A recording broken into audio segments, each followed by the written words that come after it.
யாரும் கேட்டதுக்காக தான் இந்த டெஸ்ட் பேட்சை ஸ்டார்ட் பண்ணியிருக்கேன். தயவுசெய்து இந்த வீடியோவை முழுசாக பார்க்காம டெஸ்ட் பேட்சில் ஆட் ஆகாதீங்க. ஓகேங்களா? உங்களை நான் கையெடுத்து கூட கேட்குறேன். தயவு செஞ்சு இந்த வீடியோவை முழுசாக பாருங்கள். ஷெட்யூலை பார்த்துட்டு நான் எக்ஸ்பிளைன் பண்ணுறதை பார்த்துட்டு ஓகேவா இருந்தால் மட்டும் சேருங்க. நீங்கள் அவசரப்பட்டு என்ன பண்ணுறீங்க, இங்கே வந்து free test batch registration fees வரும் 100 தான், போட்டுக்கலாம், கொஸ்டின்ஸை எடுத்துக்கலாம் அப்படின்னு சேராதீங்க. ஓகேங்களா? ஸோ ஒரு டெஸ்ட் பேட்ச் இலவசமாக இருக்குது இல்லை கம்மி விலையில் இருக்குன்னா அது வந்து அதோட மதிப்பு வந்து நீங்கள் கம்மியாக இடம் போடுறீங்க. ஓகேங்களா? ஸோ தயவுசெய்து முழுசாக வீடியோவை பாருங்கள். ஷெட்யூல் நான் எப்படி எடுத்துருக்கின்றதை பாருங்கள். சிலபஸை எப்படி புரிஞ்சிருக்கேன் அப்படின்றத பார்த்தீங்கனாலே உங்களுக்கு ஒரு ஐடியா கிடைச்சிடும். ஓகேவா இருந்தால் மட்டும் சேருங்க. ஓகேங்களா? Okay, hi, welcome to new TNPSC. Okay, Tamil test batch வந்து ஆல்ரெடி நம்ம விச்சை மற்றும் பிற போட்டிருந்தோம். ஸோ இப்போது அடுத்ததாக கற்கை நன்றே தமிழ் நியூ சிலபஸ் பேஸ் பண்ணி ஓகேங்களா தமிழ் டெஸ்ட் பேட்ச் வந்து போட்டிருக்கோம். ஸோ நிறைய பேர் கேட்டதுக்காக தான் இந்த டெஸ்ட் பேட்சை கொண்டு வந்திருக்கேன். ஓகேங்களா? ஸோ தமிழ் அண்டு மேக்ஸ் இதில் வந்து நம்ம ஆல்ரெடி ஜிகேவோட டெஸ்ட் பேட்ச் போயிட்டுருக்கு. ஜிகே டெஸ்ட் பேட்ச் கற்கை நன்றே ஜிகே டெஸ்ட் பேட்ச் 5 டெஸ்ட்டு முடிஞ்சிடுச்சு. ஓகேங்களா? சேர விருப்பம் இருக்கிறவங்க கீழே நான் அதோட ஷெட்யூலும் கொடுக்குறேன். ஓகேங்களா? ஸோ விருப்பம் அது பைலிங்குவல் தான். ஸோ விருப்பம் இருக்கிறவங்க சேர்ந்துக்கலாம். ஓகேங்களா? அதிலே ப்ராசஸ் இருக்குது, ஷெட்யூலில் வந்து ப்ராசஸ் இருக்குது எப்படி ஜாயின் ஆகணும்னு, அதை நீங்கள் பார்த்துங்க. சரி, வந்து கற்கை நன்றே தமிழ் டெஸ்ட் பேட்ச். ஓகேங்களா? ஸோ நான் first GK test patch update பண்ணும்போது அது பைலிங்குவல் கொடுக்கல, தமிழ் மட்டும் கொஸ்டின்ஸ் போட்டிருந்தேன், தமிழில் மட்டும் கொஸ்டின்ஸ் இருக்குன்ட்டு. ஸோ இப்போ நிறைய பேர் கேட்டதுக்காக பைலிங்குவல்லையும் அதை அப்டேட் பண்ணியிருக்கேன். இனிமேல் டெஸ்ட் வந்து பைலிங்குவலில் தான் வரும். ஸோ புதுசாக சேர விருப்பம் இருக்கிறவங்க நீங்கள் அதை சேர்ந்துக்கலாம். ஓகேங்களா? ஸோ இது தமிழ் டெஸ்ட் பேட்ச். இது வந்து குரூப் 4 அண்ட் குரூப் 2A. ஏன்னா சிலபஸ் காமன் தானே. ஸோ 2 பேருக்கும் ஒரே அளவில் தான் இருக்கும். ஸோ குரூப் 2னா கஷ்டமாக இருக்கும், குரூப் 4னா ஈஸியாக இருக்கும். அப்படி கிடையாது. ஸோ டிஎன்பிஎஸ்சியில் ரொம்பவே அப்டேட் பண்ணிட்டாங்க. புது சிலபஸில் 85 கொஸ்டின் இலக்கணம் வருது, 15 கொஸ்டின் தான் இலக்கியம் மற்றும் முறைநடை வருது. ஸோ அதுக்கேற்ற போல் கொஸ்டின்ஸ் வந்து இருக்கும். சரிங்களா? ஸோ ஓகே, நம்ம எப்படியும் கண்டிப்பாக தமிழ் வந்து ஒரு 80 மார்க் நம்ம எடுத்துடலாம். ஆனால் கூட இருக்கக்கூடிய 20 மார்க் வந்து ரொம்பவே கஷ்டம் தான். ஸோ அதுவும் இல்லாமல் இங்கிலீஷ் மீடியம் ஸ்டூடெண்ட்டெல்லாம் அவங்க இலக்கணம் வந்து ரொம்ப பேஸ் நீங்கள் புரிஞ்சுக்கணும். ஸோ அதுக்கேற்ற மாதிரி தான் இந்த டெஸ்ட் பேட்ச் இருக்கும். சரிங்களா? ஸோ இது வந்து ப்ரீ டெஸ்ட் பேட்ச் தான். பட் வந்து ரெஜிஸ்ட்ரேஷன் ஃபீஸாக வந்து அட்மின் 100 போட்டிருக்காங்க. எதுக்காகனா எப்படியும் ஃப்ரீன்னு போட்டால் எல்லாருமே வந்து சேர்ந்துடுவீங்க. ஆனால் யாருமே என்ன பண்ணுறேன்னா கடைசி வரையும் அதை ஃபாலோ பண்ணுறதில்ல. ஸோ எங்களுக்கு என்ன தேவை அப்படின்னு பார்த்தோம்னா, நாங்கள் இவ்வளோ எஃபர்ட் போடுறோம், அதை வந்து கடைசி வரையும் யாராவது ஃபாலோ பண்ணணும். ஒரு 10 பேர் வந்தாலும் அந்த 10 பேர் கடைசி வரையும் ஃபாலோ பண்ணணும். ஸோ அப்போ தான் ரிசல்ட் கொடுக்க முடியும். எங்கள் உழைப்புக்கும் அதுதான் கிடைக்கணும் அப்படின்னு நாங்கள் நினைக்கிறோம். ஸோ அதனால் 100 போட்டாலும் நிறைய பேர் சேருவீங்க. பட் 100 போட்டாலாச்சும் அட்லீஸ்ட் அந்த 100 ஃபாலோ பண்ணுவீங்களே அப்படின்ற ஒரு எண்ணத்துக்காக தான் போட்டிருக்கு. ஓகேங்களா? ஸோ கற்கை நன்றே new syllabus Tamil test batch. ஓகேங்களா? ஸோ இதில் அமௌண்ட் பேமெண்ட்டெல்லாம் இந்த ஃபஸ்ட்டு பிடிஎஃப்பில் இருக்குது. ஓகேங்களா? ஷெட்யூல் வந்து உங்களுக்கு கீழே டிஸ்கிரிப்ஷனில் ஷெட்யூல் கொடுத்துருவேன், நீங்கள் அதில் பார்த்துக்கலாம். ஓகேங்களா? ஸோ எப்படி சென்ட் பண்ணுறது அப்படின்ற டீட்டெயில் இதில் இருக்குது. சரிங்களா? ஸோ அதை சொல்லி நான் டைம் வேஸ்ட் பண்ணலை. ஸோ இது வந்து என்னென்னா, நம்ம டெஸ்ட் பேட்சில் சேர விருப்பம் இருக்கிறவங்களை வந்து நம்ம தனி டெலிகிராம் குரூப்பில் ஆட் பண்ணிவிடுவோம். ஸோ ஓகேங்களா? ஸோ எல்லா தேர்வுக்கும் ஸ்கூல் புக்ஸ் வந்து உங்கள் கையில் இருக்கணும். கண்டிப்பாக நியூ புக் வந்து உங்கள் கையில் இருக்கணும். நான் புதுசாக படிக்கிறேன் அப்படின்னாலும் நீங்கள் ரெடி பண்ணிங்க. நான் பிடிஎஃப் அனுப்புகிறேன். ஓகேங்களா? ஸோ ஸ்கூல் புக்கை வந்து ஆன்லைனில் டவுன்லோட் பண்ணி அனுப்புறது பெரிய விஷயம் இல்லை. பட் முடிஞ்ச அளவுக்கு என்ன பண்ணுங்கன்னா புக்ஸை வந்து ரெடி பண்ணிக்கோங்க. ஸோ அதே மாதிரி கவர்மெண்ட் மெட்டீரியல் இது வந்து நான் உங்களுக்கு பிடிஎஃபாக அனுப்பிடுறேன். ஓகேங்களா? டெலிகிராமில் அனுப்பிடுவேன். ஸோ புது சிலபஸ்க்கு ஏற்ற அப்டேட் இல்லை, பட் பழைய கவர்மெண்ட் மெட்டீரியல் இருக்குது, அதுவே எனாப் தான். ஓகேங்களா? ஸோ அடுத்து வந்து ப்ரீவியஸ் இயர் கொஸ்டின். ஓகேங்களா? ஸோ ப்ரீவியஸ் இயர் கொஸ்டினில் இலக்கணத்துக்கு வந்து அதிக முக்கியத்துவம் கொடுத்து படிக்கணும். ஸோ இதுவும் நான் குரூப்பில் அனுப்பிடுறேன். ஓகேங்களா? ஸோ அதே மாதிரி வந்து எக்ஸ்பிளனேஷன் வீடியோ வந்து என்னால் இப்போ நான் முடிஞ்ச அளவு ஜிகேக்கு போட்டு வரேன். ஸோ தமிழுக்கும் நான் முடிஞ்ச அளவுக்கு கொடுக்குறேன். ஓகேங்களா? ஸோ ஏதோ 1-2 நாளில் டிலே ஆகலாம் அல்லது லேட் ஆகலாம். ஓகேங்களா? ஸோ ஆனால் வந்து என்னை வந்து கட்டாயப்படுத்தாதீங்க, தயவுசெய்து அதுதான் கேட்குறேன். என்னால் முடிஞ்சால் கண்டிப்பாக நானே எல்லாமே போட்டுட்டு வந்துடுவேன், கவலைப்படாதீங்க. ஓகேங்களா? ஓகே, நீங்கள் டெஸ்ட் பேட்சுக்கு வந்து சென்ட் பண்ண அமௌண்ட் பண்ணதை வந்து நீங்கள் வந்து இந்த நம்பருக்கு வாட்ஸ்அப் நம்பருக்கு அட்மினுக்கு அனுப்பினா அவர் வந்து உங்களை குரூப்பில் ஆட் பண்ணிவிடுவார். ஓகேங்களா? So school book PDF government material இது எல்லாமே நம்ம டெலிகிராம் குரூப்பில் அனுப்பிடுவோம். கொஸ்டின்ஸ் வந்து எப்போயுமே 6 மணிக்கு தான். ஓகேங்களா? டெஸ்ட் டைம் எப்போவுமே 6 மணி. ஒரு சில நாளில் எனக்கு வந்து கொஞ்சம் டிலே ஆகும். ஓகேங்களா? ஸோ 6 மணிக்கு மேலே வந்து 6 மணிக்கு குரூப்பில் அனுப்பிடுவோம். ஓகேங்களா? நீங்கள் டெலிகிராம் குரூப்பில் டெஸ்ட் எழுதிட்டு ஸோ அதில் ஆன்சர் ஓஎம்ஆர் ஷீட்டும் நாங்கள் அனுப்பிடுறோம், டெஸ்ட் கொஸ்டினும் அனுப்பிடுறோம். நீங்கள் ஆன்சர் எழுதிட்டு ஓகேங்களா ஆன்சர் கீயும் நாங்கள் அனுப்பிடுறோம். ஸோ டிஸ்கஷன் வீடியோவும் நான் முடிஞ்ச அளவுக்கு போடுறேன். மார்க்குக்கான லிஸ்ட் அனுப்புவோம், அதில் நீங்கள் மார்க் என்ட்ரி பண்ணி அனுப்புனா போதும். ஓகேங்களா? ஸோ ஃபஸ்ட்டு சிலபஸை முக்கியம் பார்த்துடலாம். ஸோ நியூ சிலபஸ் கையில் எல்லாமே பிரிண்ட் அவுட் போட்டு வச்சுக்கோங்க. ஓகேங்களா? ஸோ ஃபஸ்ட்டு டெஸ்ட்டு 20ஆம் தேதியிலேருந்து ஸ்டார்ட் ஆகுது. ஸோ டெஸ்ட் பேட்ச் என்னைக்கு ஸ்டார்ட் ஆகுனா 20ஆம் தேதியிலேருந்து ஸ்டார்ட் ஆகுது. ஸோ இன்னைக்கு டேட் 16 தான். இன்னும் 4 நாள் டைம் இருக்குது. ஸோ ஏன்னா 20ஆம் தேதி 6 மணிக்கு தான் டெஸ்ட்டு. ஓகேங்களா? ஸோ அதுக்கு முன்னாடி பார்த்துங்க அண்டு படிக்கவும் ஆரம்பிச்சிருங்க. ஸோ நான் என்ன பேஸ் பண்ணியிருக்கேன் அப்படின்னு பார்த்தோம்னா, தயவுசெய்து இந்த வீடியோவை முழுசாக பாருங்கள், கட் பண்ணி பார்க்காதீங்க, முழுசாக பார்த்துங்க. ஸோ நியூ புக் ஓகேங்களா, ஆல்ரெடி நம்ம படிச்சிருப்போம். ஸோ வந்து சமச்சீர் புத்தகம்னா 2011 to 17 எடிஷன். நியூ புக்குன்றது 17க்கு பின்னாடி வந்தது, அதாவது 2019 இப்போ வரையும் இருக்கிறதெல்லாம் நியூ புக்குன்னு சொல்லுவோம். ஸோ அதே மாதிரி சமச்சீர் புக்குன்றது 2011 to 2017 எடிஷன் தான் சமச்சீர் புக்கு.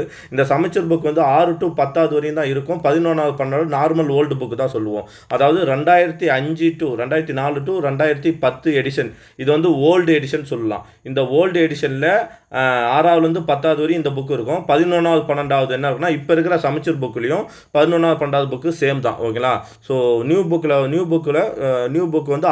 12வது வரையும் இருக்குது. ஸோ ஓகேங்களா. ஸோ இந்த இதை நான் சொல்கிறேன்னா ஃபஸ்ட்டு இதோட டீட்டெயில் தெரிஞ்சுங்க.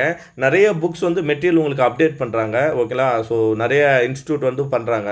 அவங்களாம் எங்கேருந்து அதை எடுக்கிறாங்க அப்படின்னு பார்த்தோன்னா 2005 இப்போ எக்ஸ்ட்ரா ஓகேங்களா. ஆல்ரெடி நம்ம கையில் என்ன இருக்குன்னா புது புக் இருக்கும், பழைய புக் ஆல்ரெடி ஓரளவு இப்போ படிக்க ஆரம்பிச்சிருப்போம்.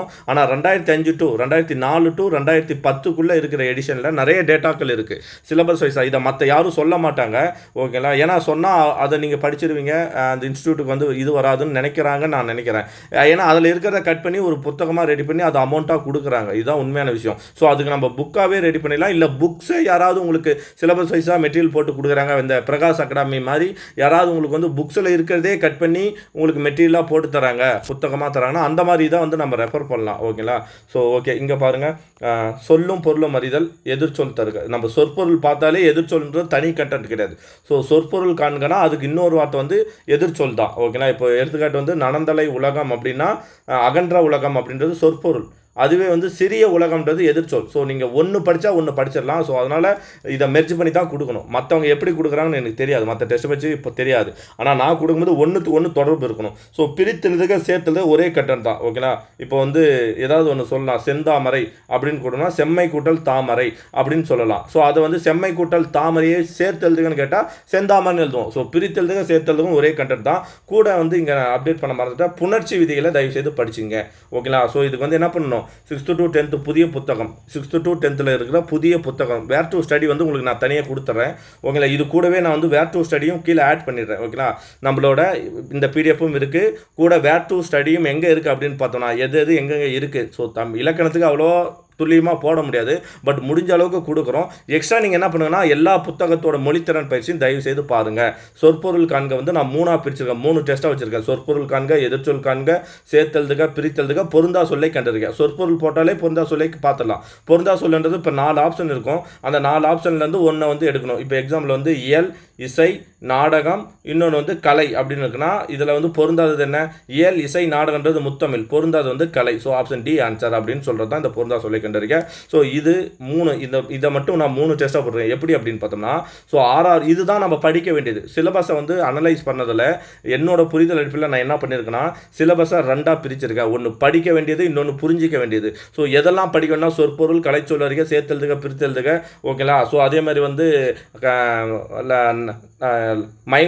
மயங்கொலிகள், அதாவது லகர நகர வேறுபாடுகள் ஓகேங்களா. ஸோ இந்த மாதிரி கண்டென்ட்லாம் படிக்கணும். எதெல்லாம் புரிஞ்சுக்கணும், சந்திப்பிழை புரிஞ்சுக்கணும், நிறுத்தற் குறியீடுகள் புரிஞ்சுக்கணும் ஓகேங்களா, பகுபத உறுப்பிலக்கணம் புரிஞ்சுக்கணும், இலக்கண குறிப்பு புரிஞ்சுக்கணும். இதெல்லாம் புரிஞ்சிக்கக்கூடிய விஷயங்கள் ஓகேங்களா. So okay. ஸோ அப்போ 6வது 10வது வரையும் புதிய புத்தகம், 11வது 12வது புதிய புத்தகம். ஆனால் இப்போ 6வது 10வது புதிய புத்தகம் எல்லா செய்யலும் படிச்சிங்கன்னா சொற்பொருள், சேர்த்தெழுதுக, பிரித்தெழுதுக கொண்டு வரலாம். ஆனால் நியூ புக்கில் 11வது 12வதுல எல்லா செயலும் படிக்க தேவையில்லை. ஓல்டு சிலபஸ், அதாவது இதுக்கு முன்னாடி இப்போ இருக்கிற 2024 தான் சிலபஸ் அப்டேட் பண்ணியிருக்காங்க. அப்போ இதுக்கு முன்னாடி இருந்த ஒரு சிலபஸ் இருந்துச்சு இல்லையா, நம்ம புறநானூறு, அகநானூறு அதெல்லாம் வரும் இல்லையா. ஸோ அந்த மாதிரி சிலபஸ், அந்த சிலபஸில் இருக்கக்கூடிய செய்யுள்களை மட்டும் 11வது 12வது புக்கில் தேடி படிக்க வேண்டும். நான் சொல்கிறது உங்களுக்கு புரியும்னு நினைக்கிறேன். இதுக்கு முன்னாடி இருந்த சிலபஸில் 11th 12th இருக்கக்கூடிய செய்யுள்களை மட்டும் தேர்ந்து படிச்சுங்க ஓகேங்களா. ஸோ அதுக்கப்புறம் செய்யுள் பகுதி மட்டும் ஓகேங்களா. ஸோ அந்த புது புக்குன்றது 2019 to 2024 edition. Extra government material இது கூட சேர்த்து படிச்சுக்கலாம் ஓகேங்களா. ஸோ இதுதான் 20ஆம் தேதி ஃபர்ஸ்ட் டெஸ்ட். ஸோ அதே மாதிரி சொல்லும் பொருள் மேலே இருக்கிற கண்டென்ட்டையே நான் எப்படி பிரிச்சிருக்கேன்னா, சமச்சீர் புத்தகம் 6வது 12வது வரையும் சமச்சீர் புத்தகத்தில் இருக்கிற செய்யுள் பகுதியில் இருக்கிற சொற்பொருள், எதிர்ச்சொல், சேர்த்தெழுதுக, பிரித்தெழுதுக. ஸோ 2 தான் இம்பார்ட்டன்ட். கூட என்ன பண்ணிருக்கேன்னா maths LCM, HCF. So maths எப்பயுமே என்னன்னா, நம்ம ஆல்ரெடி நோட்ஸ் எல்லாம் கொடுத்துருப்பேன், மீண்டுமே கொடுக்குறேன். மேக்ஸுக்கான நோட்ஸும் அனுப்புகிறேன், ப்ரீவியஸ் கொஸ்டினும் அனுப்புகிறேன், புக்ஸ் கொஸ்டினும் அனுப்புகிறேன் உங்களுக்கு. உங்களுக்கு. ஓகேங்களா? ஸோ 6ஆவதுலேருந்து 10வது வரையும் இருக்கக்கூடிய இப்போ எல்சிஎம் ஹெச்எஃப்னா எங்கெங்கே வரும், வேர் டு ஸ்டடி இதுக்கு நான் கொடுத்துடுவேன். சரிங்களா? 6ஆவதுலேருந்து 10வது வரையும் எல்சிஎம் எங்கே வரும் அப்படின்னு பார்த்தோன்னா, இப்போ சம்திங் 7வது புக்கில் வரும், 10வது புக்கில் வரும், 8வது புக்கில் வருது அப்படின்னு பார்த்தோன்னா எல்சிஎம் ஹெச்எஃப் படிச்சுக்கிட்டு ப்ளஸ் ப்ரீவியஸ் இயர் கொஸ்டினாக படிக்கணும். ஓகேங்களா? ஓகே, இதை வச்சு நம்ம பேஸ் பண்ணி மேக்ஸ் எப்பவுமே 25 கொஸ்டின் இருக்கும், தமிழ் மேபி 100 கொஸ்டின் இருக்கும். சப்போஸ் என்னால் அதிகமாக எடுக்க முடிஞ்சாலும் ஒரு 110 120 அப்படி மாதிரி எடுப்பேன். மேக்ஸ் 25 கொஸ்டின்ஸ் இருக்கும். சரிங்களா? ஸோ அதுக்கப்புறம் இது வந்து இதில் என்னென்னா 2வது டெஸ்ட்டில் வந்து சமச்சீர் புத்தகம். அப்போ 3வது டெஸ்ட்டில் என்ன இருக்கும் அப்படின்னு பார்த்தோன்னா ஓல்டு எடிஷன்றது அதுக்கு முன்னாடி 2003 to 2010 எது வேணாலும் இருக்கலாம். அந்த எடிஷன் இருக்கிற புக்ஸை வந்து நான் உங்களுக்கு பிடிஎஃபாக கொடுக்க ட்ரை பண்ணுறேன். ஓகேங்களா? புக்ஸாக வந்து நான் டெஸ்ட் பேட்சில் இருக்கிறவங்களுக்கு அனுப்பிடுறேன். சரிங்களா? ஸோ இவ்வளோ தான், இது 3 டெஸ்ட். ஸோ மற்றதெல்லாம் என்னன்னா இது மட்டும்தான் அதிக கண்டென்ட்டாக இருக்கும். ஏன்னா சொற்பொருள், பிரித்தெழுதுக, சேர்த்தெழுதுக இது மட்டும்தான் அதிகமாக இருக்கும். அதனால் இதை நான் 3 டெஸ்ட்டாக 3 புக்குக்கும் சேர்த்து கொடுத்துட்டேன். ஓகேங்களா? ஆனால் மீதி ஸோ அடுத்தது இந்த 3 மட்டும் பிரித்து நம்ம 3 புக்குக்கும் தனியாக கொடுத்துருக்கோம். ஏன்னா இதுதான் அதிகமான கண்டென்ட் படிக்கக்கூடியது, அதனால் கொடுத்துறேன். இப்போ கலைச்சொல் அறிக்கை அடுத்த சிலபஸ். ஓகேங்களா? ஸோ நம்ம சிலபஸில் வந்து லாஸ்ட்டு 10 மார்க். ஓகேங்களா? இது மட்டுமே ஒரு கலைச்சொல் அறிக்கை, ஆங்கில சொல்லுக்கு அந்த தற்போதைய யூஸ் பண்ணக்கூடிய சொல்லுக்கான தமிழ் சொல் காண்க அப்படின்னு சொல்லி ஒரு கண்டென்ட் இருக்குது. ஸோ அதை வந்து ஒரே இதாக கொடுத்துட்டோம். ரொம்ப ஈஸி தான். என்ன பண்ணுன்னா அது கலைச்சொற்கள் அறிக்கைனா பல்துறை சார்ந்த கலைச்சொற்கள், அறிவியல், கல்வி, மருத்துவம், மேலாண்மை, சட்டம், புவியியல், தொழில்நுட்பம், ஊடகம், தமிழ், தொழில்நுட்பம் உள்ளிட்ட சார்ந்த கலைச்சொல்லுக்கு நேரான தமிழ் சொற்களை காண்க. இது இல்லாமல் பயன்பாட்டில் உள்ள ஆங்கில சொற்களை மொழிபெயர்த்தல் வேண்டும். ஒரு பேராகிராஃப் கொடுத்துட்டு அந்த பேராகிராஃபில் முக்கியமான வார்த்தைகளை மட்டும் என்ன பண்ணுவாங்கன்னா இதுக்கான மீனிங் என்ன அப்படின்னு சொல்லி மொழிபெயர்க்க கூட சொல்லலாம். ஸோ இந்த மாதிரி ஒரு இப்போ எக்ஸாம்பிள் இங்கே ஏதோ ஒரு பேராகிராஃப் கொடுத்துடலாம். இந்த பேராகிராஃபில் ஆப்ஷன் ஏ ஒரு கொஸ்டினை கேட்கலாம். இதில் ஏதாவது ஒரு முக்கியமான வார்த்தையை கொடுத்துட்டு இந்த வார்த்தைக்கான தமிழ் மொழிபெயர்ப்பு என்ன.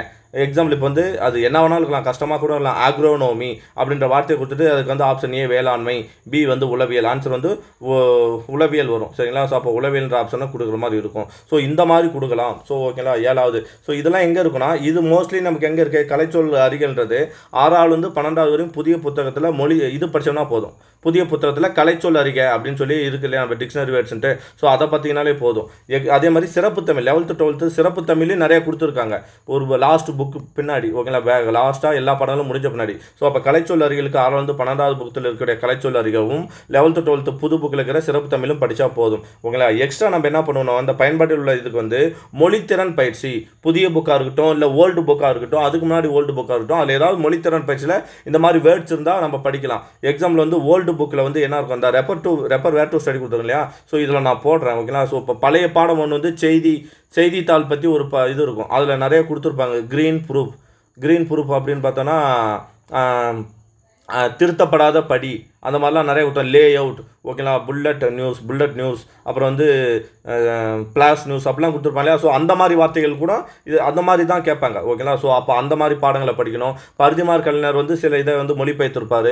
அதே மாதிரி வந்து பாரதியார் வந்து சில வார்த்தைகளை மொழிபெயர்த்திருப்பார். ஸோ அதெல்லாம் கேட்கறதுக்கு சான்சஸ் இருக்கும். ஸோ அதெல்லாம் வந்து வேர் டு ஸ்டடியில் உங்களுக்கு நான் கொடுக்குறேன். ஓகேங்களா? இல்லைனாலும் நீங்கள் தேடி படிக்கணும். ஓகேங்களா? தேடி படித்தா மட்டும்தான் நமக்கு மார்க் கிடைக்கும். ஸோ சுருக்குதல் 2வது டெஸ்ட்டாக மேக்ஸில் 2வது டெஸ்ட்டாக 4வது டெஸ்ட்டில் இணைச்சிருக்கும். ஸோ அதுக்கப்புறம் என்ன இருக்குது அப்படின்னு பார்த்தோன்னா ஊர் பெயர்களின் மருவு, ஒரு பொருள் தரும் பல சொற்கள், ஒரு பொருள் பன்மொழி, இதெல்லாம் ஒரே கண்டென்ட். ஊர் பெயர்களின் மருவு ஈஸி தான். ஒரு குறிப்பிட்ட ஒரு 50 ஊர் இருக்குது, அதை மட்டும் பார்த்துருக்கலாம். ஓகேங்களா? அதுக்கு நாங்கள் நோட்ஸ் அனுப்பிடுவோம். 6ஆவதுலேருந்து 12வது நியூ புக்கு சமைச்சது இதில் இருக்கிற ரெப்பர் வேர் டு ஸ்டடி நாங்கள் கொடுக்குறோம். அதை பேஸ் பண்ணி நீங்கள் படிச்சிங்கன்னா போதும். கவர்மெண்ட் மெட்டீரியல் எக்ஸ்ட்ரா பாருங்கள். ஒரு பொருள் தரும் பல சொற்கள்லாம் எங்கே இருக்குன்னா ஓல்டு எடிஷனில் புக் பேக் பின்னாடி இருக்குது. ஓகேங்களா? நிறைய கொடுத்துருக்காங்க. சிறப்பு தமிழ் இங்கே யூஸ் பண்ணிங்க. சிறப்பு தமிழ் ஓகேங்களா? நான் கொடுக்கலனாலும் நோட் பண்ணிங்க. பழைய ஓல்டு சிறப்பு தமிழ், ஓல்டு புக் சிறப்பு தமிழில் ஒரு பொருள் தரும் பல சொற்கள் இருக்குது. அது இல்லாமல் பழைய ஓல்டு எடிஷன் 2005 தான் 3 to 10 எடிஷன் இருக்கு இல்லையா? இதில் 10th புக்கு 9th புக்கிலலாம் இந்த ஒரு பொருள் தரும் பல சொற்கள் ஒரு 10 வார்த்தை கொடுத்துருக்காங்க. ஒரு பொருள் தரும் பல சொற்களை வேறு மாதிரி இல்லைனா ஒரு பொருள் பன்மொழின்னு சொல்லலாம். அதே மாதிரி ஒரு பொருள் தரும் சொற்கள், இரு பொருள் தரும் சொற்கள்னு சொல்லலாம். ஓகேங்களா? ஸோ நிறைய வார்த்தைகள் இருக்குது. ஒரு சொல் இருக்கு என்ன, வேறு சொல் அறிதல், இது எல்லாமே ஒரே மீனிங் தான். பார்க்க தான் அதிகமாக இருக்கும், ஆனால் ஒரே கண்டென்ட் தான். ஸோ சிலபஸுக்கு மெர்ஜாக தான் நான் சேர்த்து விட்டேன். நிறைய பேர் என்ன பண்ணுறாங்கன்னா எழுத்து ஃபஸ்ட்டு சிலபஸ் எழுத்து, அப்போ எழுத்தில் இருக்கிறத மட்டும் டெஸ்ட்டாக போட்டிருக்காங்க. ஆனால் அது என்ன புரிதல்னு தெரியல. இப்போ ஒரு பொருள் தரும் பல சொற்கள் ஒரு இடத்துல இருக்கும், ஒரு சொல்லியிருக்கேன் ஏன்னா வேறு சொல் அறிதல் வேறு ஒரு இடத்துல இருக்குது. நான் ரெண்டுத்தையும் எடுத்து உங்களுக்கு சேர்த்து கொடுக்குறேன். ஏன்னா ரெண்டும் ஒரே கண்டென்ட் தான், ஒரே டைமில் படிக்கக்கூடியது, ஒன்றுத்துக்கு ஒன்று தொடர்புடையது. ஒரு பொருள் பன்மொழி, இரு பொருள் தரும் சொற்கள்லாம் ஒன்றா படிக்கக்கூடியது. ஓகேங்களா? ஸோ அதே மாதிரி இது எல்லாத்தையுமே வேர் டு ஸ்டடி நான் முடிஞ்ச அளவு கீழே கொடுத்துட்றேன். ஓகேங்களா? எல்லாமே டிஸ்கிரிப்ஷனில் இருக்குது. கவர்மெண்ட் மெட்டீரியலில் யூஸ் பண்ணுங்கள். ப்ளஸ் வந்து என்ன பண்ணுங்கன்னா மொழித்திறன் பயிற்சி தேடி படிக்க வேண்டியதாக இருக்கும். வேர் டு ஸ்டடி இல்லாமல் நீங்களும் தேடி படிங்க. வேர்ச்சொல் அறிதல். ஸோ வேர்ச்சொல் அறிதலுக்கு கண்டிப்பாக என்ன பண்ணணும் அப்படின்னா பகுபத உறுப்பிலக்கணத்தை பார்க்கணும். கண்டிப்பாக பகுபத இந்த வீடியோவை நீங்கள் முழுசாக பார்ப்பீங்கன்னா கூட எனக்கு தெரியாது. ஓகேங்களா? ஸோ ஆனால் நான் சொல்கிறத நீங்கள் புரிஞ்சுக்கிட்டீங்கன்னா கண்டிப்பாக யூஸ் ஆகும். வேர்ச்சொல் அறிகள்ன்றது தனி கண்டென்ட் கிடையாது. பகுபத உறுப்பிலக்கணம் படித்தாதான் வேர்ச்சொல் அறியல்தல் முடியும். ஓகேங்களா? ஸோ நிறைய கண்டென்ட் இருக்குது. ஓகேங்களா? எய்துவார் நிறைய குழப்பம் இருக்கும். நம்ம புக்கில் பழைய புக்கில் என்ன இருக்குன்னா எய்துவார்னு ஒரு வார்த்தையை கொடுத்துட்டு இதோட வேர்ச்சொல் என்னன்னு கேட்டால் எய்துன்னு இருக்குது. பகுபத உறுப்பிலம் படித்தாதான் அது தெரியும். ஓகேங்களா? ஸோ அதே வந்து எய்தார்ன்ற வார்த்தைக்கு வந்து என்ன இருக்குன்னா எய்துன்ற வேர்ச்சொல் இருக்குது. ஆனால் வேற ஒரு இடத்துல புது புக்கில் வந்து அம்பை எய்தான். ஓகேங்களா? அம்பை எய்தான் இந்த மீனிங், அதாவது அந்த இடத்துல வார்த்தைக்கு ஏற்ப பொருளுக்கு ஏற்ப அது மாறுது வேர்ச்சொல். அம்பை எய்தான் அப்படின்னு வந்தால் அந்த இடத்துல எய்ன்றதான் வேர்ச்சொல். ஓகேங்களா? அதுவே வந்து எய்தார் அப்படின்னு சொல்லி எதிர்மறை வார்த்தையில் வருது பழைய புக்கு திருக்குறளில். ஓகேங்களா? எய்தார்னு சொல்லி அந்த பொருள் வந்து என்ன பொருள்னா எதிர்மறை பொருளில் வந்தால் அந்த இடத்துல வேர்ச்சொல் என்னன்னா எய்து வருது. ஓகேங்களா? ஸோ இதுக்கெல்லாம் பகுபத உறுப்பிலக்கணம் தயவு செய்து படிக்கணும். அதை தான் வேர்ச்சொல் அறிதலாக கொடுத்துருக்காங்க. யாராவது இதை சொல்லுவாங்களான்னு எனக்கு தெரியாது. பகுபத உறுப்பிலக்கணம் சிலபஸில் இல்லை, அது படிக்க வேண்டாம்னு தான் சொல்லுவாங்க. ஆனால் உண்மை என்னன்னா வேர்ச்சொல் அறிதல் தெரியணும்னா பகுபத உறுப்பிலக்கணம் தெரியணும். அதே மாதிரி வேர்ச்சொல்லிலிருந்து வினைமுற்று வினையச்சம் வினையாளை பெயர் அறிதல் பெயரச்ச வகை அறிதல் இதெல்லாம் வந்து என்ன கட்டனா இலக்கண குறிப்பு. நம்ம புக்கில் இப்படி கம்மியாக தான் கொடுத்துருப்பாங்க. ஆனால் இலக்கண குறிப்பு படித்தாதான் இந்த கண்டென்ட்டை போட முடியும். எப்படி? ஏன்னா இப்போ வந்து வந்தவர் என்ன இலக்கண குறிப்பு தருகனா வினையாளனையும் பெயர். அப்போ வா என்ற வேர்ச்சொல்லிலிருந்து வரக்கூடிய வினையாளனையும் பெயர் என்னன்னா வந்தவர் அப்படின்னு நம்ம எடுக்க முடியும். ஸோ இலக்கண குறிப்பு தெரிஞ்சாதான் வினைமுற்று வினையச்சம் வினையாளனை பெயர் அப்புறம் பெயரச்ச வகையெல்லாம் அறிய முடியும். சரிங்களா? ஸோ இந்த பெயரச்ச வகை கூட நம்ம ஆகு பெயரை சேர்த்து படிச்சுக்கலாம். ஓகேங்களா? ஸோ இங்கே கொடுக்க மறந்தாச்சு. ஆகு பெயர் நோட் பண்ணி வச்சுங்க. பெயரச்ச வகையை கூட யாராவது இதெல்லாம் பார்த்தீங்கன்னா தயவுசெய்து கமெண்ட் பண்ணுங்கள். விட்டாகு பெயர் விடாதாகு பெயர்லாம் கேட்குறாங்க. ஸோ ஆகு பெயர் வந்து சேர்த்து படிச்சுங்க. அப்புறம் வினைச்சொல்னா என்ன? அதான் வினைச்சொல்லோட வகைகள் தான் வினைமுற்று. வினைச்சொல்னா என்ன? ஒரு செயலை குறித்து தான் வினைச்சொல். அதில் ஒன்று தான் வினைமுற்று வினையச்சம் வினையாள பெயர். அப்போ இதெல்லாம் இது வேற ஒரு இடத்துல இருக்கும். சம்மந்தமே இல்லாமல் எங்கேயோ சின்ராசு மாதிரி தண்ணி தெளிக்கப்பட்ட ஒரு இடத்துல இருக்கும், தனியாக இருக்கும். அதை தூக்கிட்டு வந்து நான் இங்கே மெர்ஜ் பண்ணிட்டேன். ஓகேங்களா? ஸோ அதே மாதிரி தான் கவர்மெண்ட்டில் பார்க்கலாம். சமைச்சர் book old edition new edition இதில் இருக்கிற எல்லாத்தையும் நம்ம என்ன பண்ணலாம் தேடி படிக்கலாம். ஓகேங்களா? ஸோ சதவீதம் லாப நஷ்டம் கொடுத்துருக்கோம். ஸோ அடுத்தது பார்த்தீங்கன்னா மைங்கோலி பிழைகள் இன எழுத்துக்கள் ஒரு இடத்துல இருக்கும், லகர வேறுபட ஒரு இடத்துல இருக்கும். ஸோ இதெல்லாமே மோஸ்ட்லி எங்கே இருக்குன்னா மொழித்திறன் பயிற்சியில் இருக்குது. 6வதுலேருந்து 12வது ஓல்டு புக்கில் நிறைய இருக்குது. சமைச்சர் புக்கு சொல்கிறோம் இல்லையா, சமைச்சர் புக்காக இருக்கட்டும் இல்லை ஓல்டு எடிஷனில் நிறைய இருக்குது. அதை பார்த்தோம்னாலே ஓரளவு கவர் பண்ணிடலாம். அது ஓல்டு புக்கில் இருக்குது. நிறைய மொழித்திறன் பயிற்சியில் எக்ஸ்ட்ரா கொடுத்துருக்காங்க. இந்த 2 வினைச்சொற்களின் வேறுபாடு அறிதல் இது என்ன அப்படின்னு பார்த்தோம்னா இப்போ எக்ஸாம்பிள் வந்து குவிந்து குவித்து. ஓகேங்களா? குவிந்து குவித்து. ஓகேங்களா? மக்கள் வந்து பூஜை செய்ய குவிந்தனர். ஓகேங்களா? அவர்கள் பூவை குவித்து. ஓகேங்களா? பூவை குவித்து வழிபாடு செஞ்சனர். அப்போது குவிந்து குவித்து வேறுபாடு வருது இல்லையா? மோஸ்ட்லி தன்வினை பிறவினை. ஓகேங்களா? அந்த வார்த்தைகள் தான் இதில் வரும். ஓகேவா?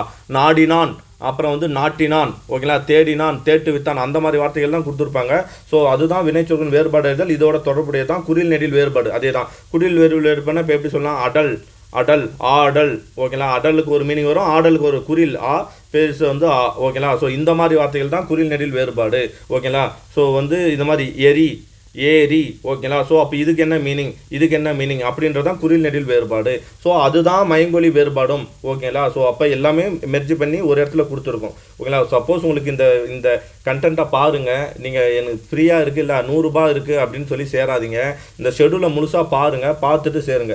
ஓகேங்களா? அடுத்தது சுட்டெழுத்து வினா எழுத்து ஓர் எழுத்து ஒரு மொழி இது கண்டிப்பாக கவர்மெண்ட் மெட்டீரியல் நம்ம படித்து ஆகணும். போன வாட்டி நான் கொடுத்தேன், ஆனால் நிறைய பேர் படிக்கலை. ஸோ கண்டிப்பாக படிக்கணும். ஒரு வேறுபாடு சொற்களை ஒழுங்குபடுத்தி இதெல்லாம் சின்ன கண்டென்ட், அதனால் அதிகமாக கொடுத்துருக்கோம். அகரவரிசைப்பெல்லாம் ரொம்ப ஈஸி, சொற்களை ஒழுங்குபடுத்துறது ஈஸி. ஓகேங்களா? ஓர் எழுத்து ஒரு மொழி மட்டும்தான் நம்ம கொஞ்சம் எஃபர்ட் போடணும். ஓகேங்களா? ஸோ அதுக்கப்புறம் வந்து பேச்சு வழக்கு எழுத்து வழக்கு. ஸோ இது வளாநிலை வலுவமதி. ஸோ இதுதான் என்ன அப்படின்னு பார்த்தோன்னா பேச்சு வழக்கு உள்ள தொடர்களில் உள்ள பிழை திருத்தம். அதை தான் நம்ம என்ன கொடுக்கணும்னா வளாநிலை வலுவமதி. அப்பயும் ஒரு கண்டென்ட்டை விட்டாங்க. என்ன விட்டாங்கன்னா வலுவு சொற்களை நீக்கி எழுதுக. வலுவு சொற்களை சேர்த்து எழுதுங்க, தயவுசெய்து சேர்த்துங்க. வலுவு சொற்களை நீக்கி எழுதுக. இதுவும் இதில் சேரும். ஏன்னா அதை தான் பேச்சு வழக்கு எழுத்து வழக்குன்னு சொல்லுவோம். இப்போ எடுத்துக்காட்டு வந்து தலகாணி அப்படின்னா தலையணை. ஓகேங்களா? அப்புறம் சீக்கா போட்டு குளித்தேன் அப்படின்னா சிகைக்காய். ஓகேங்களா? அப்படின்னு சொல்கிறோம் இல்லையா? தாட்பா போட்டேன் அப்படின்னா தாழ்பால் அப்படின்னு நம்ம சொல்கிறோம் இல்லையா? வெற்றிலை. அதுதான் பேச்சு வழக்கு எழுத்து வழக்கு. வலுவு சொற்கள் கண்டிப்பாக பழைய புக்கில் இருக்குது, ஓல்டு எடிஷனில் இருக்குது. இந்த ஓல்டு எடிஷனை யார் யூஸ் பண்ணுறீங்களோ அவங்க கண்டிப்பாக பாஸ் ஆகிடலாம். ஓகேவா? ஸோ அடுத்து வந்து சந்தி பிழை நீக்கி எழுதுக, வல்லின மிகு மிகா இடங்கள், ஒற்று பிழை. ஸோ இது எல்லாமே பிழை திருத்தம்னு சொல்லி பழைய சிலபஸில் இருக்கும். சந்தி பிழை, ஒற்று பிழை, எழுத்து பிழை, ஒருமை பன்மை பிழை, இது எல்லாமே ஒரே கண்டென்ட் தான். ஸோ ஆனால் வேறு வேறு பேரில் கொடுத்துருக்காங்க, ஒரே இடத்துல கொடுத்துருக்கேன் கூட்டு வட்டி. ஓகேங்களா? அதே மாதிரி தொடர் வகைகள், மொத்த தொடர் வகைகள் வந்து 16. அந்த 16ல் 4 மட்டும் தனியாக கொடுத்துருக்காங்க. இந்த 4 கொஞ்சம் இம்பார்ட்டன் கொடுக்கும். 16ல் 4 தன்வினை, பிறவினை, செய்வினை, செயல்பாட்டு வினை 4 நான் நடத்துகிறேன். எக்ஸ்ட்ரா நிறுத்தற் குறியீடுகள் கண்டிப்பாக அடுத்த கிளாஸ் அதுதான் இருக்கும். சரிங்களா? ஸோ அது மாதிரி வந்து ஓமை தொடர், மரபு தொடர், பழமொழி, இது எல்லாமே ஓல்டு எடிஷனில் நிறையா இருக்குது, புது புக்கில் கம்மியாக இருக்கும். சரிங்களா? ஸோ அயற் சொல்லுக்கு ஏற்ற தமிழ் சொல்லை காண்க, ஆங்கிலம் மற்றும் பிற மொழி சொல்லுக்கான தமிழ் சொல்லை காண்க. ஸோ நிறைய இருக்கும் இல்லையா? கம்ப்யூட்டர் அப்படின்னா கணினி, அது மாதிரி சொல்கிறோம் இல்லையா? அயற் சொல் ரூபாய், ரூபாய்ன்றது என்ன வார்த்தை? பார்சி. குல்லான்றது என்ன வார்த்தை? பார்சி வார்த்தை. ஓகேங்களா? ஜன்னல்ன்றது போர்ச்சுகீசிய வார்த்தை. அப்படிலாம் பார்க்குறோம் இல்லையா? அதுதான் பிற மொழி சொல்லுக்கு என்னென்னா தமிழ் சொல். நெக்ஸ்ட் வந்து ஒரு பேராகிராஃப் கொடுக்கப்பட்ட பத்தியிலிருந்து ஓகேங்களா விடையை தேர்ந்தெடு. ஒரு பேராகிராஃப் கொடுத்துட்டு இப்போ வாவுசியை பற்றி பேராகிராஃப் கொடுத்துட்டு 1 வாவுசியோட இயற்பெயர் என்ன, அந்த மாதிரி ஒரு 5 கொஸ்டின் கேட்கலாம். அப்படின்னா ஒரு செய்தி நியூஸ் பேப்பரை கொடுத்துட்டு இப்போ நியூஸ் பேப்பரில் ஏதாவது ஒரு திட்டங்களை பற்றி கொடுக்கலாம். இப்போ கலைஞர் கனவு இல்லம் அப்படின்னு கொடுத்துட்டு இந்த கனவு இல்லம் வந்து எத்தனை வீடுகளை கட்டி கொடுக்குறாங்க, எத்தனை வருஷத்துக்குள்ள, எவ்வளோ இலக்கு அப்படின்னு கொஸ்டின் கேட்கலாம். ஸோ அதே மாதிரி தான் வந்து அரசு சார்ந்த செய்திகள், ஒரு அரசு ஆணை பிறப்பிக்கும், அந்த ஆணையை வச்சு கொஸ்டின் கேட்கலாம். ஸோ அதே மாதிரி கோடிட்ட இடத்தில் சரியான சொல்லி தேர்ந்தெடுக்க. இப்போ இங்கே ஏதாவது ஒரு வார்த்தை போட்டு கோடிட்ட இடம் போட்டு இந்த வார்த்தையில் எந்த வார்த்தை ஃபில் ஆகும் அப்படின்னு சொல்லி கேட்பாங்க. பொருத்தமான பொருளை தெரிவு செய்தல். ஓகேவா? பொருத்தமான பொருளை தெரிவு செய்தல், இதுவும் அதே தான். அந்த 4 வார்த்தையில் எந்த வார்த்தை பொருத்தமோ அதை போய் மேட்ச் பண்ணணும். அடைப்புகள் உள்ள சொல்லை தகுந்த இடத்தில் சேர்த்தல். அதே மாதிரி இந்த ஆகிய முதலின இணைப்பு சொற்களை சேர்த்தல். இதெல்லாம் ஒரே கண்டென்ட், அதனால ஒரே இதில் கொடுத்துட்டோம். இது எதுவுமே படிக்கிறது கிடையாது, இது எதுவுமே படிக்கிற விஷயம் கிடையாது. ஜஸ்ட் அண்டர்ஸ்டாண்ட் பண்ணிக்கக்கூடிய விஷயம். புரிஞ்சுக்கிட்டா ஈஸியாக ஆன்சர் போட்டுடலாம். அதே மாதிரி தான் அடுத்தது இலக்கணம். அவ்வளோதான், ஓவரா சொல்லி இலக்கியம் திருக்குறளில் கொடுத்துருக்கோம். திருக்குறள் வந்து முதல் 10 அதிகாரம். ஓகேங்களா? சிலபஸில் இருக்கிற 10 அதிகாரம். எக்ஸ்ட்ரா என்ன பண்ணோம்? 6ஆவது 12வது வரை சமச்சீர் புக்கு திருக்குறள். இங்கே ஏன் நான் சமச்சீர் புக்கை ஃபஸ்ட் கொடுத்தோன்னா, சமச்சீர் புக்கில் தான் 10 திருக்குறளாக இருக்கும். இப்போ வாய்மைனா வாய்மையோட 10 குறள் அப்படியே இருக்கும், அன்புடைமைனா அன்புடைமை அப்படியே இருக்கும். ஸோ பழைய புக்கு சமச்சீரை படிச்சுட்டோனாலே புது புக்கு திருக்குறளில் என்ன வரும்னா அப்படியே ரிப்பீட்டட் ஆகிடும். பழைய புக்கில் படித்தது மோஸ்ட்லி திருக்குறளே ரிப்பீட்டட் ஆகும். சார் 20 அதிகம் தானே கொடுத்துருக்காங்க, நீங்கள் ஏன் 6ஆவது 12வது வரையும் படிக்க வைக்கிறீங்க அப்படின்னு கேட்டால், நமக்கு யூனிட் 8ன்னு ஒரு கண்டென்ட் வருது, அங்கேயும் திருக்குறள் அதிகமாக ஸ்கோர் பண்ணுறாங்க. ஸோ கண்டிப்பாக 20 அதிகாரம் ப்ளஸ் பழைய புக்கில் இருக்கிற திருக்குறள், புது புக்கில் இருக்கிற திருக்குறள் படித்தே ஆகணும். ஓகேங்களா? ஸோ கீழேயும் அதே தான். ஃபஸ்ட்டு புது புக்கில் வந்து பழைய புக்கு 10 அதிகாரம் ப்ளஸ் பழைய புக்கில் இருக்கிற திருக்குறள். அதே மாதிரி உரைநடையில் தமிழ் தொன்மை சிறப்புன்ற டைட்டில் மட்டும் கொடுத்துருக்கோம். காலம் மற்றும் வேலை மேக்ஸில். சரிங்களா? ஸோ இந்த பக்கம் வந்து 2வது டெஸ்ட்டாக வந்து இலக்கியத்தில் அடுத்த 10 அதிகாரம் புது புக்கில் இருக்கிற திருக்குறள். இதை படிச்சிட்டாலே திருக்குறள் எப்படி கேட்டாலும் போட்டுடலாம். ஓகேங்களா? திராவிட மொழி தொடர்பான செய்திகள். ஸோ அடுத்து அறநூல் தொடர்பான செய்திகள், அவையார் பாடல்கள்.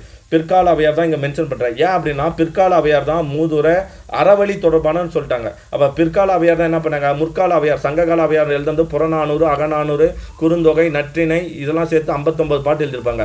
அவங்கள படித்து யூஸ் கிடையாது, ஏன்னா அந்த கண்டென்ட் கிடையாது, அறநூல் தான் இருக்குது. அப்போ மூதுரை, நல்வழி, கொன்றை வேந்தன், ஓகேங்களா? ஸோ ஆத்திச்சூடி இதை படிக்கணும். இந்த மாதிரி அவையார் பாடல்கள் தான் படிக்கணும். ஸோ கவர்மெண்ட்டில் இருக்குது, புக்லேயும் இருக்குது, அதை படித்தாலே ஓகே தான். ஓகேங்களா? அறநூல்கள்லாம் நாலடியார், மூதுரை இதை படிக்கணும். சரிங்களா? ஸோ அப்புறம் உரைநடை கொடுத்துருக்கேன். ஓகேங்களா? ஸோ அவ்வளோதான். அது மாதிரி சிலபஸுக்கு ஏற்ற மாதிரி நான் கொடுத்துட்டு வந்திருக்கேன்.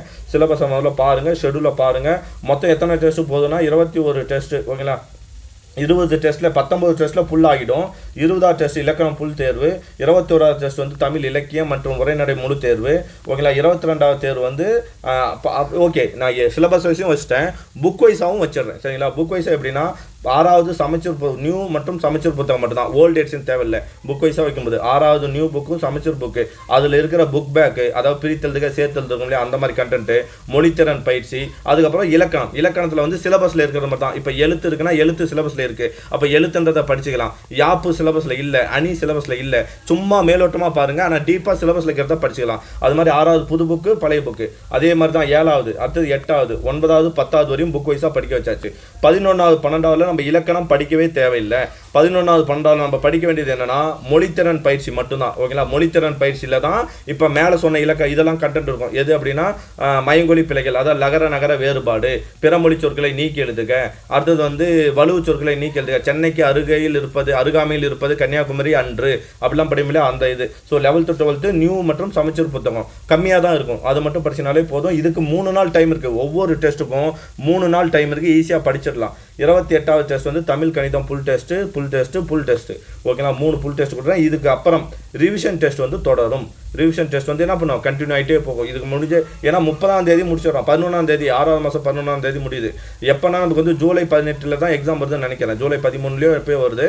ஸோ அப்போ இன்னும் உங்களுக்கு ஒரு 10 டெஸ்ட் நான் கொடுக்க பார்க்குறேன். ஓகேங்களா? ஸோ இதுதான் ஷெட்யூலை பார்க்காம, இந்த வீடியோவை பார்க்காம உங்கள் ஃப்ரெண்ட்ஸுக்கு நீங்கள் ஷேர் பண்ணுறதா இருந்தால் தயவுசெய்து ஷெட்யூலை மட்டும் அனுப்பாமல் இந்த வீடியோவை அனுப்புங்க. இதை பார்த்து உங்களுக்கு விருப்பமாக இருந்தால் மட்டும் சேருங்க. சரிங்களா? ஸோ இன்னையிலேருந்து சரி, இல்லை நாளையிலேருந்து சேர்ந்தாலும் சரி. சரிங்களா? ஸோ ஓகே, 20ஆம் தேதி ஃபஸ்ட்டு ஸ்டார்ட் ஆகுது. யூஸ் பண்ணுறவங்க பண்ணிக்கிங்க. ஓகேங்களா? ஸோ ஓகே, இதுதான் ஷெட்யூலுக்கான ஃபுல் டீட்டெயிலு. இந்த ஃபஸ்ட்டு பேஜை வச்சு நீங்கள் என்ன பண்ணிடலாம், ஆட் ஆகிக்கலாம். ஓகேங்களா? Okay, thank you bye neo. Okay, இந்த ஷெட்யூல் உங்களுக்கு விருப்பமாக இருக்குது, ஓகேவா இருக்குன்னா கமெண்ட் பண்ணுங்கள். ஆனால் இதுவரையும் யாரும் பார்க்க மாட்டீங்க வீடியோவை. ஓகேங்களா? எனக்கு தெரியும். வீடியோ பார்த்தவங்க யாராவது இருந்தால் ஷெட்யூல் எப்படி இருக்குன்னு மட்டும் கமெண்ட் பண்ணுங்கள். ஓகேவா? Thank you bye neo.